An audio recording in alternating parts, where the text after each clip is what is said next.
অনেকে জানেন যে শিবরাত্রির দিন শিব স্বর্গীয় নৃত্য করেন, কিন্তু আসল ঘটনাটা হলো সতী আত্মহত্যা করার পর মহাদেব মূর্ছায় যান ও তিনি বনে জঙ্গলে ঘুরে বেড়াতে শুরু করেন। কিন্তু শান্তি তিনি কোথাও না পেয়ে তিনি আবার কৈলাসে পদার্পণ করেন। কিন্তু সেই সময় তারকাসুর নামে এক দৈত্যের আগমন ঘটে ও তিনি মনে করেছিলেন যে শিব সতীর সঙ্গে কৈলাস ছেড়ে চলে গেছেন ও তাদের গৃহস্থী আর সম্ভব নয়।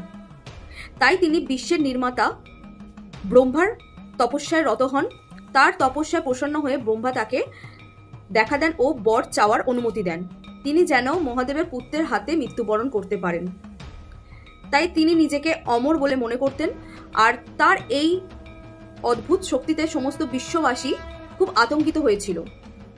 এই সময় রাজা হিমবত ও তার স্ত্রী লীলাবতী হিমালয়ে থাকতে শুরু করেন ও তাদের একটি কন্যা সন্তান ছিল, যিনি ছিলেন মা পার্বতী। মা পার্বতী ছোট থেকেই শিবের খুবই ভক্ত ছিলেন। পার্বতীকে সতীর আরেকটি রূপ বলা যেতে পারে। পার্বতী ছোট থেকেই মহাদেবের প্রতি অগাধ ভক্তি ছিল।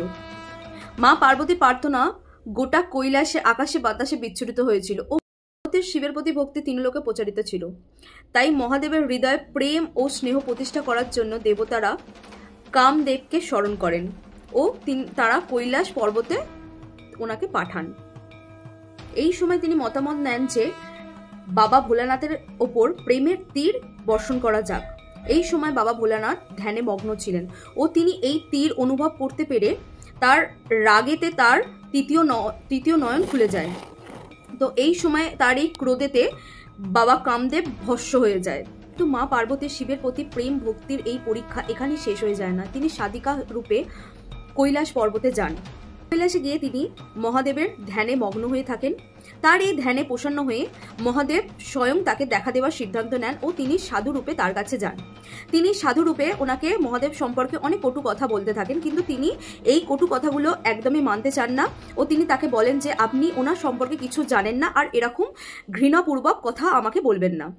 এই বলাতে শিব এই কথায় প্রসন্ন হয়ে মা পার্বতীকে বিবাহের প্রস্তাব দেন ও ওনাদের বিয়ে সম্পন্ন হন ও তিনি মা পার্বতীকে স্ত্রী রূপে গ্রহণ করেন।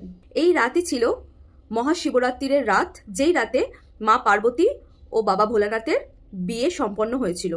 তো এই সময় সমস্ত সাধু সন্তীরা খুব আনন্দ করে ও মহাদেবের পূজা অর্চনা করে।